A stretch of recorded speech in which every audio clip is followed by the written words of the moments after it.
পরিবার এমন একটি জায়গা যেখানে আমরা আমাদের জীবনের সমস্ত সুখ শান্তি খুঁজে পাই।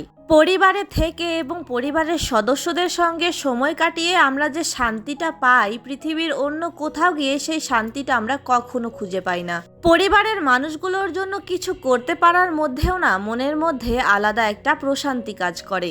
হ্যালো এভরিওয়ান, আসসালামু আলাইকুম। সবাই কেমন আছেন? আশা করছি সবাই ভালো আছেন। আলহামদুলিল্লাহ, আমরা অনেক বেশি ভালো আছি। চলে আসলাম আবারও নতুন একটি ভিডিও নিয়ে। আশা করছি শেষ পর্যন্ত সঙ্গেই থাকবেন। তো আজকের ভিডিওটি শুরু করেছি দুপুরের রান্নাবান্না দিয়ে। তো দুপুরের রান্নার জন্য কিন্তু আমি সব কিছু একদম রেডি করে নিয়েছি। আজ রান্না করব ভুড়ি ভুনা, তারপর হচ্ছে বাঁধাকপি ভাজি আলু দিয়ে। এই শীতে প্রথম আজ বাঁধাকপি ভাজি করছি। বাঁধাকপি ভাজি খেতে আমার কিন্তু ভীষণই ভালো লাগে।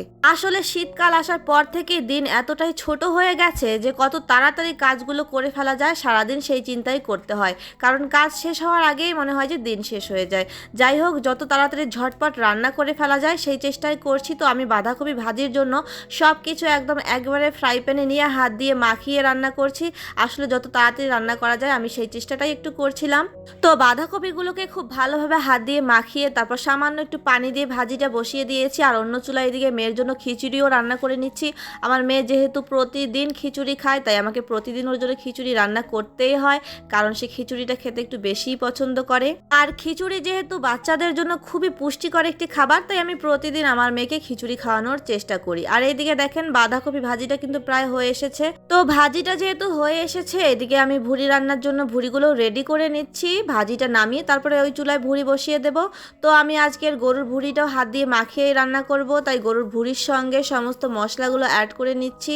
বাটা মশলা, গুঁড়া মশলা, তেল সব কিছু দিয়ে একদম হাত দিয়ে খুব ভালোভাবে মেখে নিচ্ছি।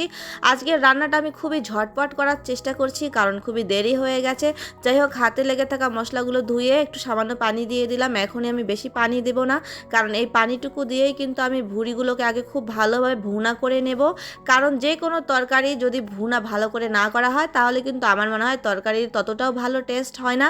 যাই হোক, দেখতেই পাচ্ছেন আমার গরুর ভুড়িগুলো কিন্তু খুব ভালোভাবে প্রায় ভুনা হয়ে এসেছে। তো আমি কিন্তু একটু ভালোভাবে ভুনা করেই আজ একবারে আলু অ্যাড করে দেব, কারণ ভুনা করার সময় বেশ খানিকটা পানি ছিল, তাই ভুড়িগুলো আধা সেদ্ধ হয়ে গেছে প্রায়। তাই এই পর্যায়ে আমি আজ আলু অ্যাড করে দিলাম। আর এখন আলুগুলোর সঙ্গে ভুড়িগুলোকে আবার খুব ভালোভাবে ভুনা করে তারপর কিন্তু এখানে আমি সামান্য একটু পানি দিয়ে দেব, যাতে আলুগুলো খুব ভালোভাবে সেদ্ধ হয়ে যায়।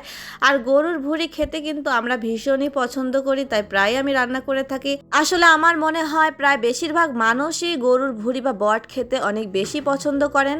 এই তরকারি দেখলেই তো আমার জিভে একদম পানি চলে আসে। আমি কিন্তু প্রায় রান্না করি, আমার খেতে ভীষণই ভালো লাগে।